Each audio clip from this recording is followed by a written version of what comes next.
Só para constar na gravação, pesados sejam bem-vindos, essa é a nossa 19ª aula, cujo assunto é SPI, um sistema de comunicação síncrono à base de clock com duas vias de comunicação, um sistema full duplex, onde tanto o mestre quanto o escravo podem transmitir simultaneamente, transmitir e receber, né?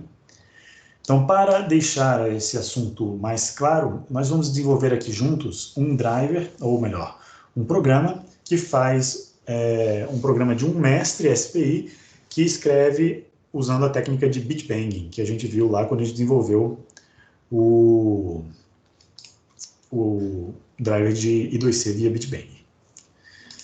Então, para essa aula, eu preparei um código que consiste no seguinte. Ele é um código que já tem uma interface escrava pronta para a gente poder se comunicar.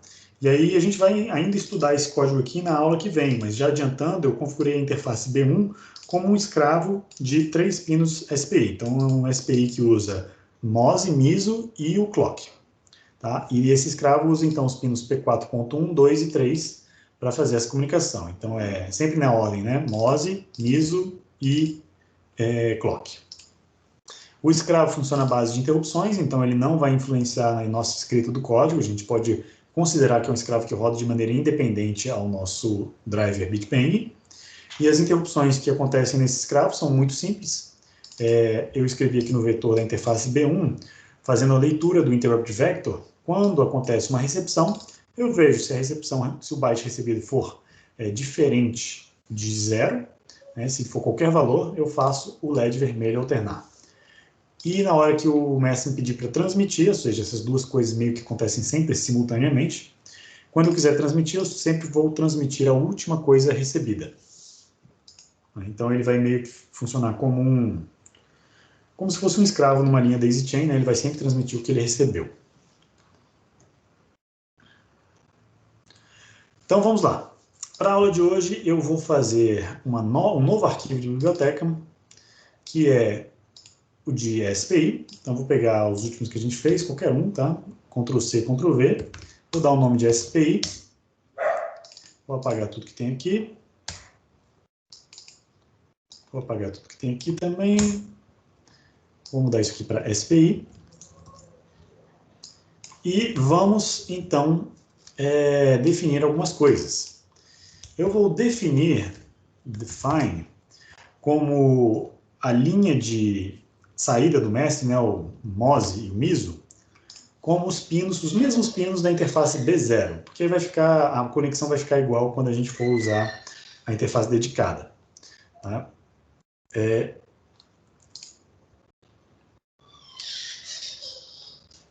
Então, primeiro o MOSI, eu vou botar o MOSI no pino P3.0, vou botar o MISO no 3.1 e vou botar o Serial Clock no 3.2. Tá? Então vamos usar esses pinos aqui. Nessa biblioteca, eu comentei com vocês lá no vídeo, né, que em SPI a gente não tem as funções SPI write separada do SPI read. Por quê? Essas duas coisas acontecem simultaneamente. A verdade é que quando eu faço uma escrita, obrigatoriamente eu estou fazendo uma leitura na linha, porque o clock determina tanto a comunicação do mestre para o escravo, quanto do escravo para o mestre. Então essas duas coisas acontecem simultaneamente. Então eu vou fundir essas duas funções numa função chamada SPI transfer. Ou seja, eu vou transferir dados do mestre para o escravo. Então o valor que eu colocar aqui, 28T, o byte que eu quero transmitir, ele vai ser colocado como parâmetro dessa função. E o byte que eu for receber do escravo, eu vou retornar como retorno aqui da minha função SPI transfer. Então vamos fazer essa função bem simples no começo, e depois a gente vai colocando valores e configurações adicionais de configurações como, por exemplo, polaridade, fase, etc. Então vamos usar a biblioteca do MSP430, ou define não, né? Include. Vou usar o stdint, que eu sempre uso. E vou fazer uso do GPIO.h, que é a biblioteca que a gente construiu para acessar a GPIO, né? Então, como a gente vai implementar com Bitbang, a gente vai usar esse GPIO com certeza. Vou fazer uso também da rotina de wait do timer para poder esperar tempo, né? Para poder sincronizar e botar uma velocidade de clock padrão para os elementos comunicantes. Então, aqui no header, eu também vou define o período do clock, TCLK. Vou definir como 10 milissegundos, igual a gente fez lá em I2C. Então, um clock bem lento mesmo, da ordem de hertz, que vai ser suficiente para a gente poder visualizar isso num analisador lógico. Mas, a princípio, né, se você tiver uma interface de comunicação ou um processador relativamente rápido, esse período pode ser muito pequeno, tá? Da ordem de 1 nanosegundo, de 1 microsegundo, ou até menos, né, centenas de nanosegundos, para você chegar em dezenas de megahertz de comunicação. Mas isso aqui é só a título de exemplo mesmo. Então vamos lá, o que a gente tem que fazer no SPI Transfer? Eu acho que a gente poderia fazer a função completa aqui, se a gente achar interessante, a gente separa em pequenas subrotinas, né? Mas, a princípio, existem duas ações, né, que nós devemos fazer. Uma é escrever e a outra é ler. E elas acontecem em momentos distintos, né? Então, eu faço bater o clock. Então, vou fazer um pin mode. Vamos configurar os pinos, né? Então, primeiro o MOSI.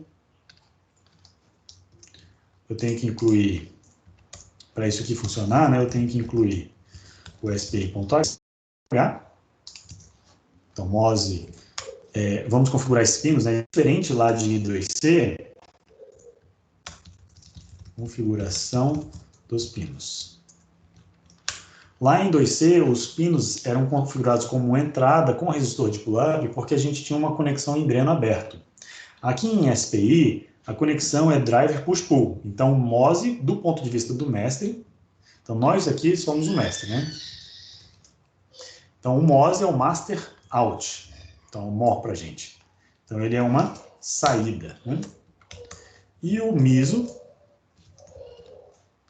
para a gente, ele é uma entrada, input, sem resistor de pull-up, porque a gente está interessado em receber esses dados. Como eu sei que o mestre, como eu sei que o escravo vai escrever tanto os valores 0 quanto 1, eu sei que eu não preciso de resistor de pull-up. Isso aumenta ainda mais a velocidade de comunicação. E o clock? Do ponto de vista do mestre, né, o serial clock é uma saída também.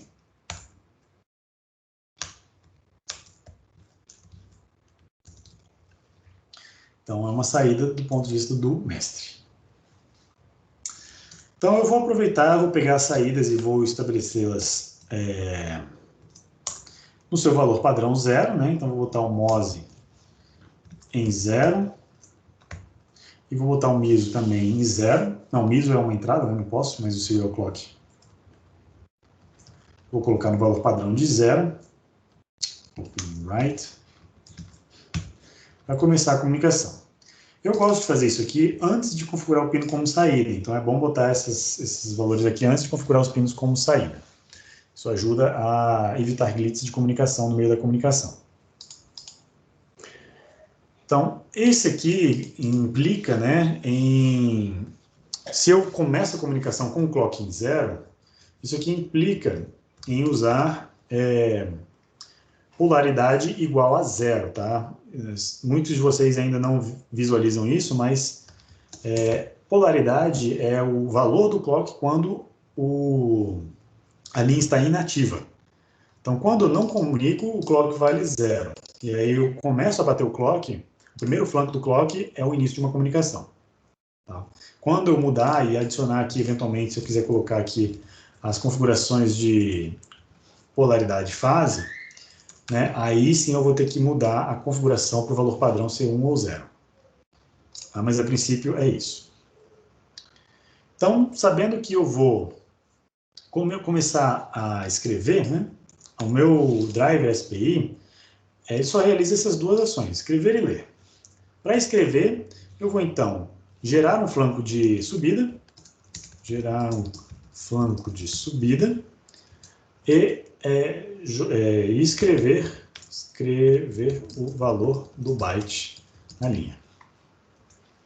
Então, para gerar um flanco de subida, eu faço um pin write e vou escrever o valor em serial clock, vou escrever o valor 1. Então, gerei um flanco de subida. Eu estou botando os comentários na posição incorreta aqui.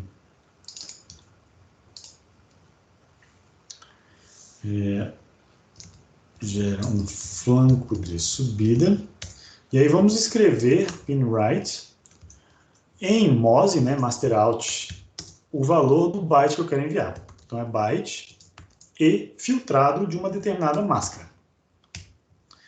Essa máscara ela vai varrer os bits do byte dependendo da maneira como eu quero. Eu posso criar aqui uma máscara, o int8t mask, que começa, por exemplo, no bit mais significativo, né, no bit 7.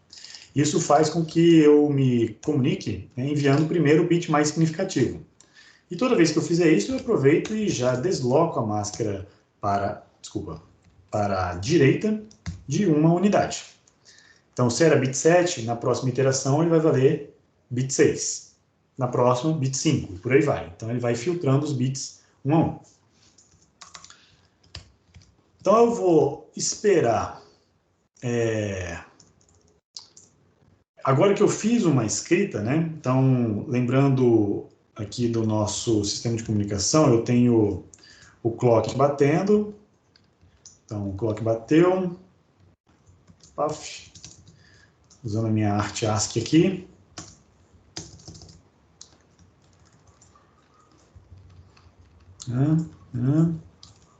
Duas batidas de clock. Os dados, né, a linha de dados aqui, ó, ela vai mudar. Então, eu tenho aqui a linha de dados.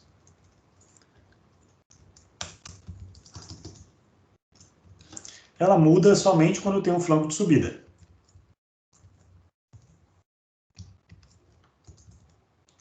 Aí por aí vai. Então, aqui eu escrevi o primeiro bit. Né? No flanco de subida eu escrevi, e o melhor momento para fazer essa leitura, né, o momento mais seguro para fazer a leitura na linha de dados aqui, é na metade do valor dessa linha. Então, aqui está o MOSE, e aqui está o clock. SLK. Opa, eles perderam sincronia.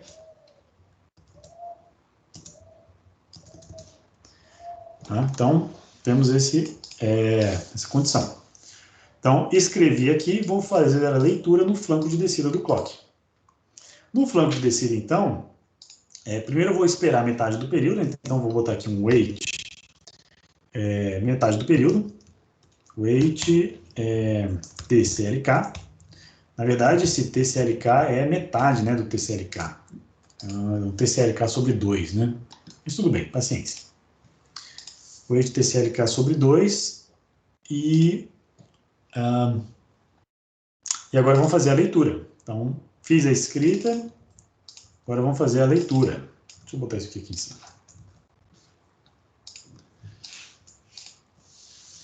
Agora a leitura. A leitura é o seguinte, primeiro eu vou ter que gerar um flanco de descida. Então, para isso, eu escrevo 0 no clock, né? Escrevo um 0 no clock, e agora o momento de ler. Eu estou nesse flanco aqui, ó.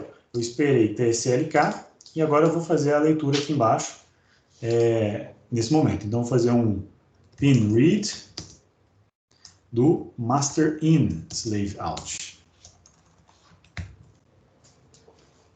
Tá? Então, esse é o melhor momento para realizar a leitura. Depois eu faço um wait. Mas aonde que eu vou salvar esse bit aqui, né?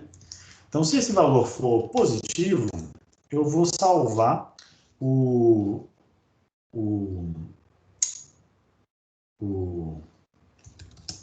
vamos botar aqui read byte. Vamos fazer assim, se esse valor for positivo, eu vou setar o valor do read byte na máscara. Então, o melhor momento para deslocar a máscara não é aqui, talvez seja depois da leitura, né? Depois do ciclo completo. Então, eu tenho aqui um momento de escrita, eu escrevo na linha gera um flanco de subida, escrevo o valor do bit que eu quero mandar, que está apontado pela máscara, espero metade do período. Vamos mudar essa máscara aqui, TCLK sobre 2. Vou botar assim 2 só para indicar que eu estou esperando metade do TCLK. Fiz a escrita, agora eu vou fazer a leitura. Então, faço o clock para 0, depois de metade do período. Né? Fiz esse flanco aqui, fiz a leitura do bit que o escravo me enviou. Tá? Então, essa aqui é a saída do mestre, mas também tem o escravo. O escravo também me mandou alguma coisa semelhante ao que o mestre solta. Fiz a leitura, se esse valor for positivo, eu então seto o bit apontado pela máscara no byte de leitura. Vamos criar ele aqui em cima. Então, int8t, read byte. E aí eu aproveito e inicializo ele em 0, porque eu sei que eu vou setar quando o valor for diferente de 0, e vou manter ele em 0 caso contrário. Então, eu não preciso de um else aqui, basta um if. Então, esses são os dois momentos. E isso aqui deve ser repetido, né? Eu tenho que fazer isso aqui enquanto a minha máscara for ainda positiva, né? Ou eu posso botar um contador, se for o caso, né? Então, eu faço isso aqui 8 vezes. Ó, a máscara começa lá no bit 7, eu vou deslocando aí, bit 6, bit 5, bit 4, bit 3, bit 2, bit 1. Aí no bit 0, esse valor vale 1. No último deslocamento, o valor da máscara vai valer 0. Esse while não vai ser mais verdadeiro, eu vou sair fora da minha, do meu loop. E aí, ao final, eu só retorno o valor do byte que foi lido, read byte. Gente, até aqui alguma dúvida? Eu tenho, professor, ali no linha 39, o read bit, eu não entendi porque se a máscara estiver deslocada, por exemplo, ele vai receber o valor 1, não importa onde ela esteja deslocada, não é? Exatamente. O que a gente está fazendo aqui é escaneando para verificar se, por exemplo, o escravo ele vai mandar, suponha que isso aqui seja o miso, tá? Então, o miso é o que o escravo manda, o slave out para o master in. Então, o escravo mandou, eu bato o flanco vai na descida, eu vou fazer uma leitura do que o escravo mandou. Perfeito. Quando eu fizer a leitura do que o escravo mandou, ele vai me mandar várias coisas. Ele pode me dar um 0, pode me mandar um 1, né? Ele vai mandar vários bits. E aí ele vai começar do bit do que ele achar mais interessante, né? Ele pode começar do bit mais significativo. O padrão aqui é começar do MSB. Então isso aqui acontece várias e várias vezes até o último, que é o LSB. Então no LSB, eu vou fazer a leitura do último bit. Vamos supor que é 0. Então toda vez que eu achar um 1 aqui, né, o pinRead, essa função aqui, ela vai ler o valor que está no miso e vai me retornar um valor, né? Eu não sei se esse valor é 0 ou 1. Na verdade, eu escrevi o pinRead para me retornar somente o valor filtrado do pino naquela posição. O miso, como é o pino 3.1, esse pinRead aqui vai me retornar sempre o valor 0 ou 2, né? Porque o bit 1 tem valor 2, tem peso 2. Mas você pode ter escrito o seu pinRead como sendo 0 ou 1. De qualquer forma, o que eu faço aqui é, se o que eu recebi for diferente de 0, aí eu vou setar no meu byte que eu estou lendo, né, a posição apontada pela máscara. E a posição apontada pela máscara é justamente um bit único que vai seguindo o peso do bit que está sendo enviado. Então, por exemplo, eu quero montar uma palavra na saída, né, que tem 8 bits.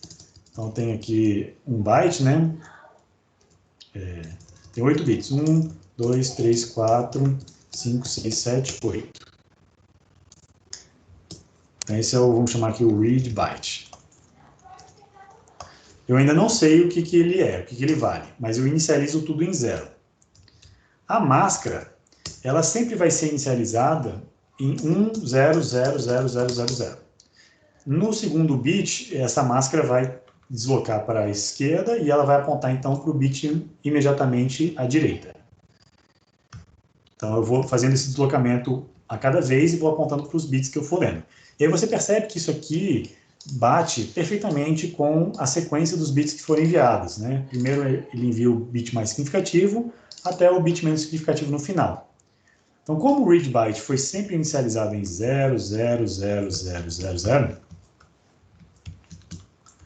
o andar da máscara vai permitir, né, por exemplo, aqui não mandei nada, mas aqui, quando a máscara estava no bit 6, ele percebeu que eu mandei alguma coisa, aí ele vai setar essa posição em read byte e vai ficar. Na próxima iteração, ele vai verificar, né, vamos supor que o último bit seja 1. Aí ele vai fazer essa mesma iteração até chegar no bit 1, no bit 0, né, o bit menos significativo. Aí ele vai perceber que aqui ele mandou alguma coisa e vai então setar esse bit. A máscara vai deslocar e vai zerar, e essa é a condição de término do meu algoritmo. Então eu finalizei a leitura do read byte, aí o read byte é retornado então para o usuário. É mais ou menos essa a lógica que eu usei aqui. Entendi, entendi. Okay. Já fica o valor exato que foi mandado, né? Que o escravo leu. Perfeito, exatamente. Então, esse é o princípio, tá? Vamos ver se ele funciona. Eu quero fazer o teste aqui com o analisador lógico para vocês visualizarem. E aí, como é que eu uso isso aqui, né? Eu vou usar isso aqui, por exemplo, eu vou fazer um SPI transfer do valor, sei lá, CA.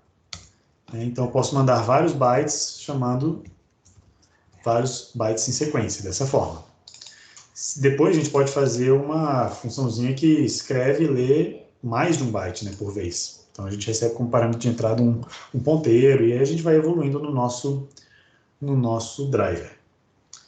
Primeiro eu vou só mudar o nome desse cara aqui. Em vez de transfer, eu vou chamar de bang, tá? Para diferenciar do transfer, que vai ser o que a gente vai desenvolver na próxima aula. Então eu vou chamar ele de bang, SPI bang. SPI bang justamente de o uso da técnica de bit banging, né, para escrever nessa linha. Então vamos testar dessa forma. Eu vou enviar assim. Primeiro, eu quero ver, para ele detectar, né, eu vou incluir a biblioteca SPI, para ele detectar essa funçãozinha. Pronto. E eu vou tentar ver se o meu escravo está funcionando, né? Porque eu vou enviar esses bytes aqui para o escravo que vai receber aqui embaixo. Então vamos ver se isso aqui funciona. E aí eu vou mostrar no analisador lógico a sequência que está sendo de fato enviada, caso não dê certo. Isso aqui muito raramente funciona de primeira, mas vamos ver.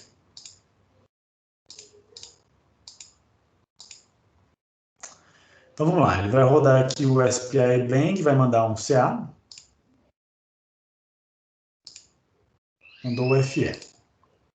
Vamos ver se o meu escravo, que está no interface B1, SPI, recebeu. Olha, ele recebeu no buffer de recepção um FE. Vamos ver se ele recebe o CA. Ó, mandei o CA e ele recebeu A6. Né? Isso aqui não era o que eu estava esperando. Mandei o FE, aí ele recebeu o FE. Curioso, né? Tem alguma coisa estranha aqui. Provavelmente é a configuração de polaridade de fase. Né? O escravo está esperando alguma coisa e o mestre está enviando em um outro protocolo. Então, vamos ver no analisador lógico o que de fato está acontecendo aqui. O LED está funcionando, então ele está acendendo e apagando. Mas eu vou agora conectar o mestre, apenas o mestre, na linha de comunicação. Então, esse é o tipo de erro que a gente pode ver acontecer quando os dois elementos comunicantes não estão no mesmo... Não acordaram, né? Não estão de acordo com a polaridade de fase do clock.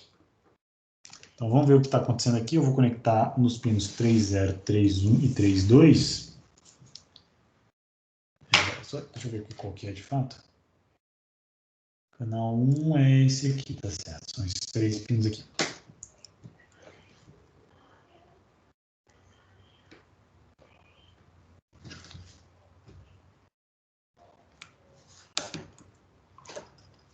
O problema é que na plaquinha, o pino 3.2, ele fica na outra extremidade. É chato conectar esses cabos que eu deixo junto. Pronto. Conectei. Então, deixa eu abrir aqui a janelinha do analisador lógico. Se vocês forem tendo dúvida, pode me falando, tá? SPI é super simples, né? Basicamente, a gente já fez o driver aqui. Molezinha. Professor, Ui. o slave que você configurou antes, se eu for fazer esse código em casa, tem como depois você mostrar como é que você configurou ele? Claro, claro, mostro sim. Beleza.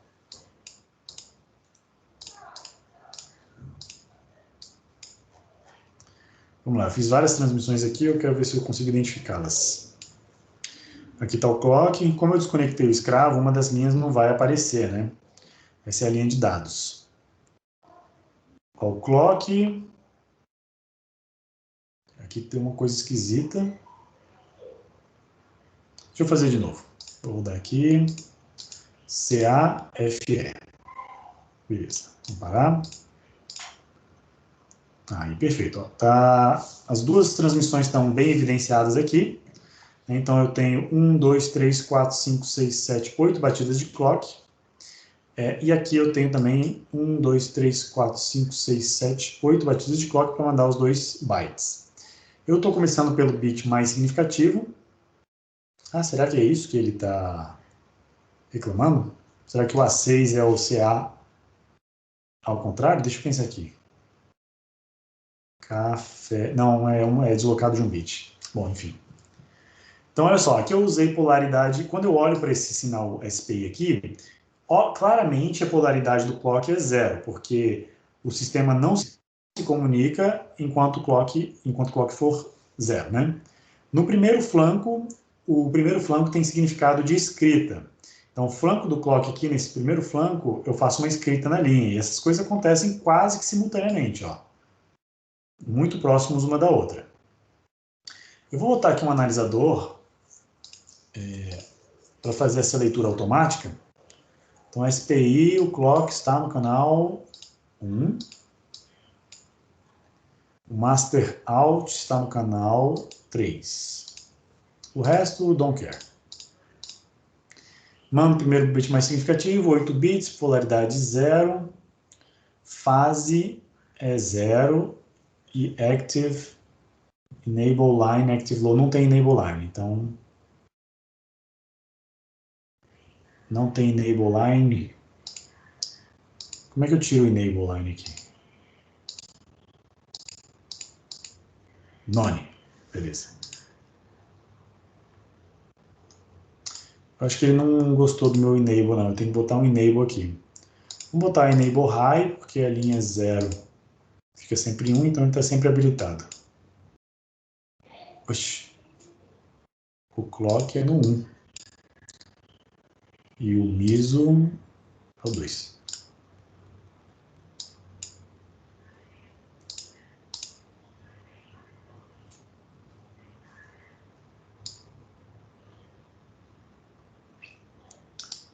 Enable is active high. Oxi. Clock no 1.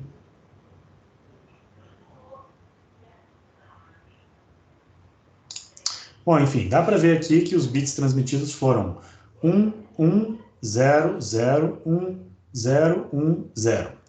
E aí, para ter segurança, né, o mestre ele escreve nesse flanco e o escravo faz a leitura nesse flanco. Então, o escravo sempre, ou o mestre, né, o elemento que for ler, sempre tem segurança que a linha está estável quando ele for ler. Porque, olha só, se eu for ler no flanco de subida, ao mesmo tempo que o mestre escreve, eu não tenho certeza se eu vou pegar o dado anterior ou o próximo, né? Vamos chamar que a linha de dados ela está instável nessa transição.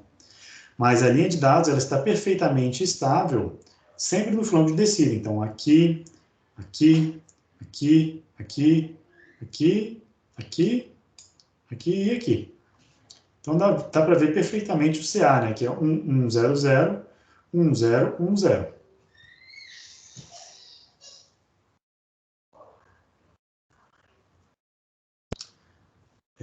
E é isso.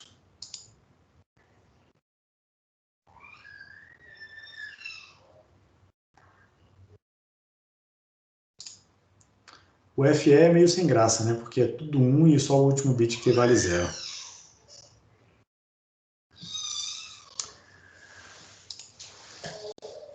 Vamos para o nosso... Aqui, vocês têm alguma dúvida em relação a essa leitura do meu analisador?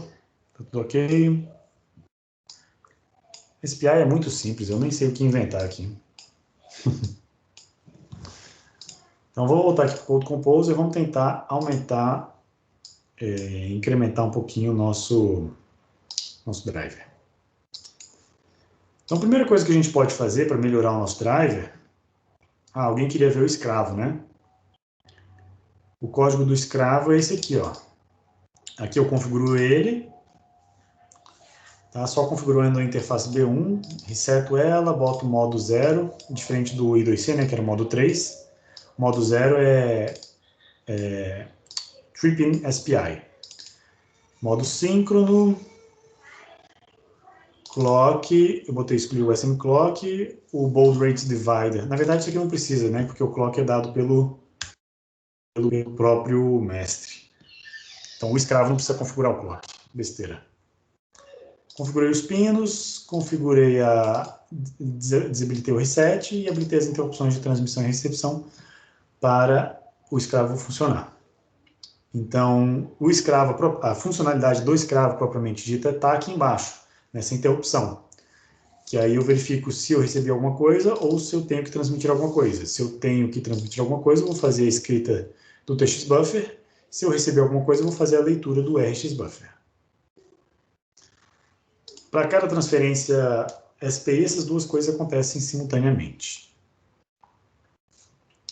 Mas vamos melhorar um pouquinho o nosso SPI Bang. Vamos acrescentar uma linha de chip select. Tá? Então vamos aqui no SPI, vamos botar mais um pino, define, chip select.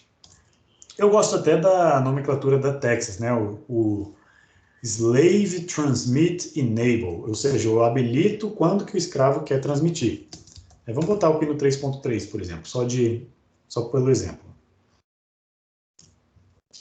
Eu gosto desse nome também porque ele tem 4 letras e fica igual aos demais. Aí a gente vai fazer uso do Slave Transmit Enable, ou do Chip Select, ou Slave Select, né? São nomes todos equivalentes. Primeiro vamos configurá-lo como saída. Então, pin mode, vamos botar aqui embaixo. Pin mode, Slave Transmit Enable como saída. E ele vai começar, aí eu tenho que escolher, né? Será que ele é ativo em 0 ou será que ele é ativo em 1? Então, para o Slave Transmit Enable, STE, Enable, N, eu vou falar que ele é ativo quando estiver em 0, né? Então, Slave Transmit Enable Active Low. Ou seja, quando ele vale 0 é porque eu quero transmitir alguma coisa. Então, eu seto ele para 0, para transmitir. E no final da comunicação, terminei de comunicar tudo, então eu tenho que desabilitar o Slave Transmit Enable.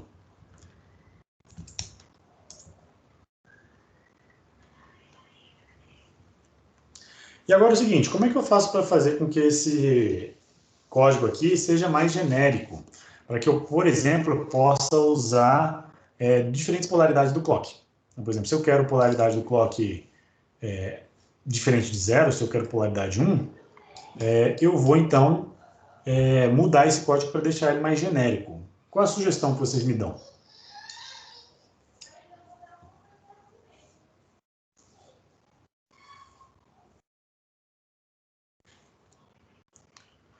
Uma coisa interessante de fazer aqui, né, no loop, é só em vez do pin write, eu faço um pin toggle. Porque, na verdade, transmissão de bits é basicamente isso. Eu alterno o estado do clock, do serial clock, toda vez que eu vou transmitir alguma coisa. E aí depende do valor que eu for inicializar o clock, né? Então, aqui eu vou botar, que ele vai valer 0, 1. Então, eu vou usar a função de toggle ao invés do write para fazer isso. E aí, quem vai determinar se é polaridade 0, 1 vai ser na inicialização. Então, essa inicialização aqui, ó, eu vou fazer o seguinte. Eu vou botar um if defined pol, else, and if. Então, se polaridade for definido, se eu tiver definido polaridade como 1, né, significa que eu quero começar a minha comunicação com clock em 1. Se polaridade vale 0, então eu quero começar minha comunicação em 0.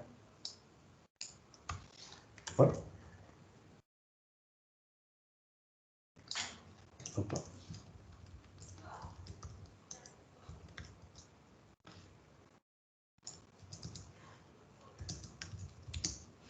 Então, o que significa polaridade igual a 0? Né? Significa que o clock SLK é igual a 0 quando não transmitimos nada. E aqui polaridade igual a 1 é quando, aí o clock é igual a 1 quando não transmitimos nada. Então ele vai ficar ocioso em 1. O cara está perguntando, pode colocar toggle na interrupção também? Pode colocar toggle, sim. Na interrupção eu só recomendo não usar chamada de função. Eu recomendo usar aquela atribuição do chapeuzinho, né, diretamente no acesso ao pino. Então essa é a configuração de polaridade. Vamos ver se funciona? Então vamos primeiro definir polaridade, né? A gente já testou ela igual a 0. Então vamos definir aqui, ó, define pol. Então quando eu defino polaridade, perceba que o meu código agora mudou, né, para deixar em escuro essas linhas aqui. Então essa linha ela deixa de funcionar. Olha só que bacana. Se eu tiro essa linha daqui, salvo, ele muda para essa linha de baixo ser ativa. Se eu defino polaridade, aí ele muda para a linha de cima ser a linha que vai ser compilada. Então essa é uma artimanha interessante dos defines, né? If and def, if def, é uma coisa que a gente usa muito para esse tipo de artimanha. O melhor mesmo aqui é transformar isso aí num parâmetro de entrada. Bota aqui como parâmetro de entrada, né? Melhor do que ficar usando defines, eu acho. Então vamos testar, polaridade diferente, carregar. Já vou mudar para a janela do analisador lógico. A gente vê o resultado.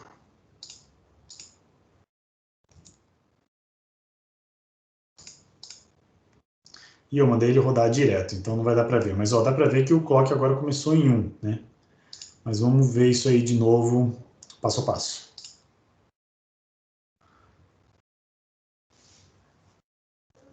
Então vou aqui dar um start, executar passo a passo, mandar... Peraí. Vou dar um start. Vou mandar o CA, mandar o FE. Então, stop. Agora sim, ó a polaridade, o efeito da polaridade. Polaridade igual a 1 faz com que o clock esteja ao contrário, tá vendo? Antes ele estava inativo quando em 0, agora ele está inativo quando em 1. E isso também muda o significado do primeiro flanco. O primeiro flanco anteriormente era um flanco de subida. Só que agora o flanco de descida que determina a escrita. E agora o melhor momento para fazer a leitura é no flanco de subida. Então o flanco de subida é que vai capturar o valor da linha, né? Toda vez que tiver um flanco de subida eu vou capturar. Então a polaridade tem esse efeito. Isso é uma coisa bastante interessante.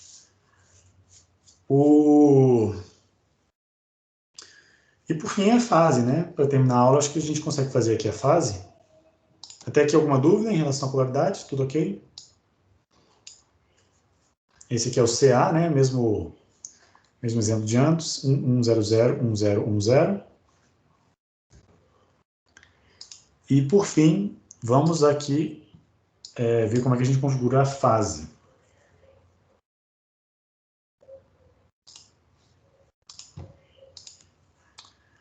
Vamos lá, no meu SPI.c, como é que eu faço para configurar a fase aqui nesse código, tá? Como é que eu faço para incluir a configuração de fase? Para incluir a configuração de fase, a gente precisa atrasar a primeira escrita, né? Porque a gente sempre começa com a ação de escrita.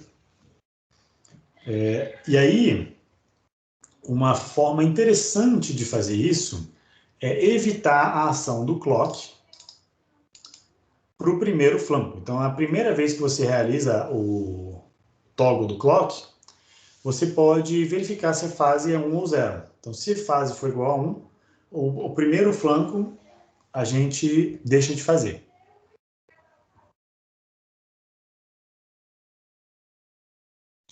O curioso é que fase também altera o significado dos flancos do clock, né? Então, vamos lá.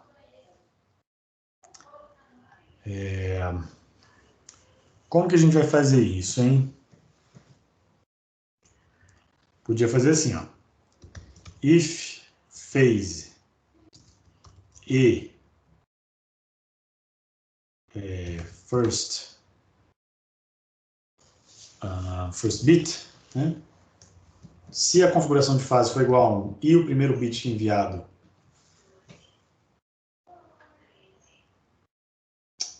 estiver aqui, ó, eu vou fazer de maneira bem mais simples, tá?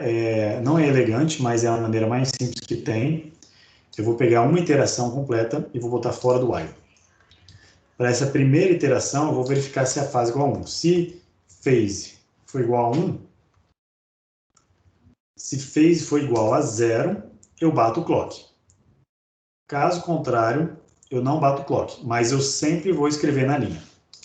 Isso que é a fase, tá? Eu estou deixando para fazer a primeira ação do clock 180 graus depois, ou seja, meio período do clock depois desse wait aqui. Curioso, né? Então, essa resolução que eu dei não é muito elegante, tem formas melhores, mais interessantes de fazer isso. Eu vou transformar essa polaridade também na configuração. If polarity, se for igual, se pol, escrevo 1, else, escrevo 0. Vai ficar menos agressivo esse código. E aí eu vou botar as configurações de polaridade e fase aqui. Polaridade e fase. Pronto. Então, vou ajustar a minha chamada da função para polaridade 0, fase 1, para a gente ver o efeito que isso tem. Já tentem imaginar na cabeça de vocês como é que vai ser. Ah, tá. Eu tenho que mudar também a declaração, né? Aqui no header.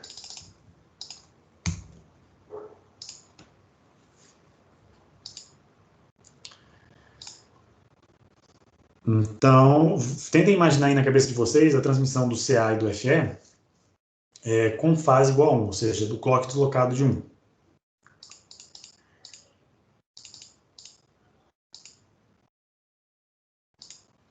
Ops, fiz alguma coisa errada. Vou botar um breakpoint aqui que vai mais rápido. Beleza. Então, vou passar vocês agora para o analisador de espectro, o analisador lógico. Começo, envio os 2 bytes.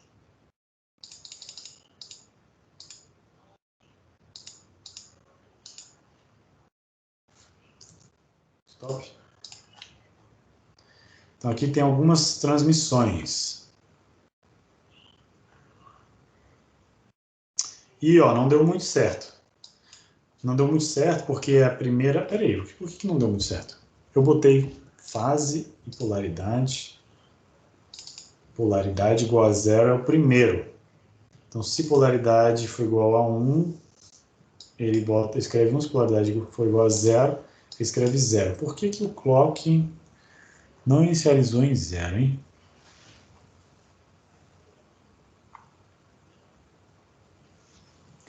Ah, não, tá certo.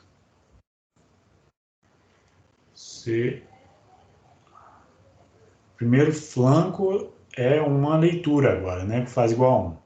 Escreve 1. Escreve 1. Não, ele está escrevendo no flanco de descida. Porque a primeira ação foi um flanco de descida. Tá certo isso, gente? Pior que eu acho que está certo.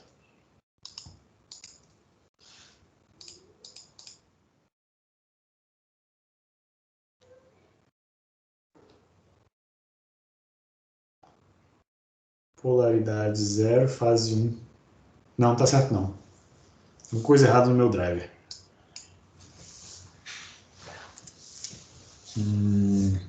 Porque com polaridade igual a 0, o clock tinha que começar em 0, né? Bom. Deixa eu voltar aqui para o Code Composer. Sei que o tempo já acabou. Polaridade igual a 0, o clock tem que começar em 0, tá? Ele deveria estar entrando aqui, porque polaridade igual a 0.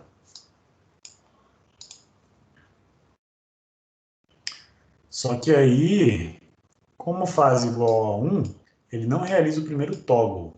Então, ele não gera o primeiro flanco de subida. Ele continua igual a 0.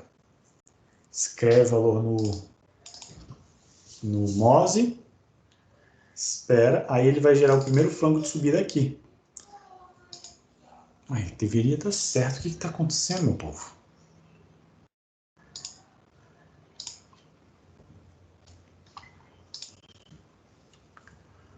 Ah, eu acho que já sei o que é. Eu acho que já sei o que é. Sabe por quê?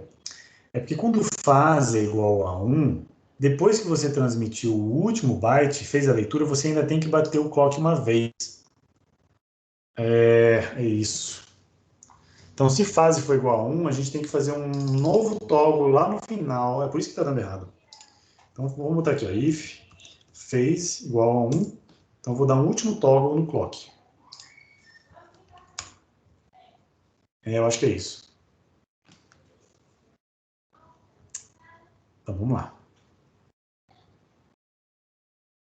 Compila.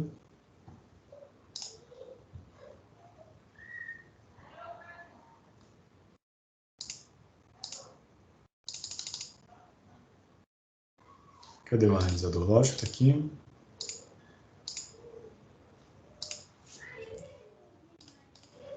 Ahá!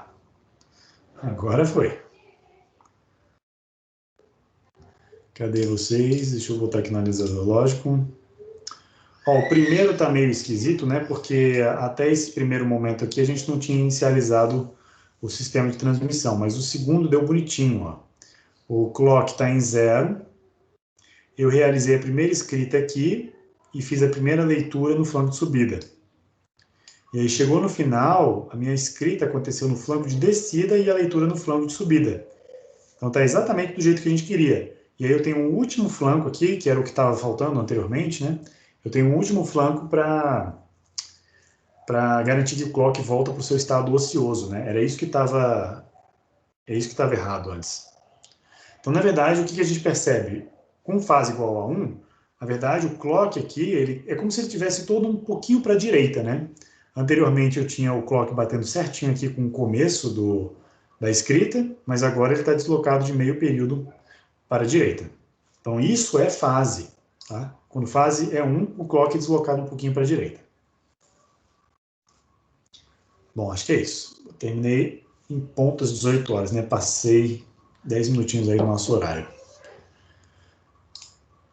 Então é isso, pessoal. Gostaria então de concluir a nossa aula sobre SPI. A gente fez aqui um driver com suporte a Chip Select, Slave Select ou Slave Transmit Enable, com suporte à polaridade do clock, com suporte à fase do clock. Tá? Então é um driver de bit banging relativamente completo. A única coisa que faltou aqui alterar, né, e mudar aqui com vocês é a questão de, como é que é o nome? Mandar primeiro o bit mais significativo ou menos significativo primeiro. Então teria ainda essa configuração a mais para a gente fazer aqui. Mas aí eu deixo para vocês fazerem em casa, caso vocês queiram, como curiosidade. É porque é simplesinho. Então é isso. Obrigado a todos pela atenção. Eu vou ficar aqui mais um tempinho, caso vocês queiram tirar alguma dúvida. Se não, os que já estão satisfeitos podem, então, se retirar. Obrigado a todos pela atenção. Desejo uma ótima semana. A gente se vê na quinta-feira. Obrigado, professor. Tchau, tchau, professor. Professor, posso tirar uma dúvida contigo? Tchau, professor. Claro, claro. Tchau, É uma tchau, dúvida Júnior. que eu fiquei quando eu estava vendo a videoaula, né? Que Aham. é durante a... Calma, deixa eu ter o nome certinho. Durante a daisy chain, qual que é a função do SS? O Slave Select. Do slave select, durante a daisy chain. Porque você Tá, colocou esse fio, mas ele é em cascata, né? Então não tem transmissão de dados de mais de um escravo no mesmo fio. A princípio não precisaria do Slave Select, né? Você pode botar todos os Slave Select em um e deixar os escravos para sempre habilitados. Ah, Porque então... como todos estão na daisy chain, né? Todos têm que estar habilitados. Pois é isso que eu pensei. Então não precisa do slave select? Não, não precisaria não. No daisy chain não precisaria não. Entendi, beleza. Obrigado. Por nada. Professor Marco. Oi, Marco. Para o testinho de quinta-feira vai ser LCD e SPI? Isso. Como a gente teve a Dois prova, ou né? A prova Pois meio é. que cancelou um dos testinhos. Eu geralmente faço o testinho sobre apenas as duas últimas aulas, né? Então, como testinho na quinta, aí cairia o conteúdo da aula passada e dessa. Só que a aula passada foi... Não, a aula passada foi... a aula passada foi LCD. Então, seria LCD e SPI. Isso tá. mesmo. Tá ok, então. Obrigado, professor. Por nada. Professor, Oi, tá me ouvindo, né? Tudo bem? tô sim. Professor, eu não estou conseguindo baixar as aulas. Seria como o senhor postar essa aula do LCD e essa de hoje? Porque Claro. como eu não estou conseguindo baixar e tá... Aham. Eu estava vendo um negócio no código do LCD e eu não sei se o meu tá certo ou se tá errado e eu não consigo conferir com o teu. Quer compartilhar? A gente pode tentar tirar a dúvida agora. Agora vai ficar difícil porque eu tô sem a plaquinha. Mas aí Tá. eu posso postar no coisa da monitoria para o senhor ou o monitor dar uma olhada, pode ser? Pode. Eu geralmente esqueço de mandar a gravação, demora um pouquinho, uma semana ou duas para mandar a gravação. Deixa eu ver qual foi a última gravação que eu mandei aqui. Tá na nossa equipe, mandei... Ah, não, já mandei do LCD, olha. Mandou Se você sim. for aqui na equipe, deixa eu compartilhar com você. Isso, porque o que acontece? Se for essas que o senhor coloca no próprio Teams, em gravações, em vídeos, eu também não consigo acessar essas, eu não sei por quê. Para mim aparece uma página como se tivesse dado erro para carregar. Deixa eu então te mandar o link. Vou te mandar o link do YouTube, que é uma playlist, na verdade, do YouTube só.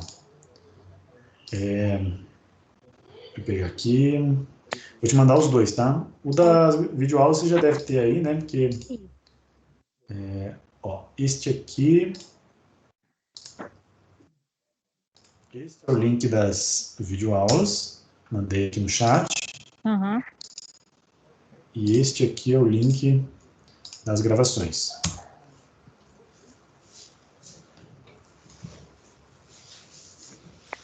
Vê se você consegue aí. O último que eu mandei foi da aula 18. Deixa eu aproveitar e já parar a gravação.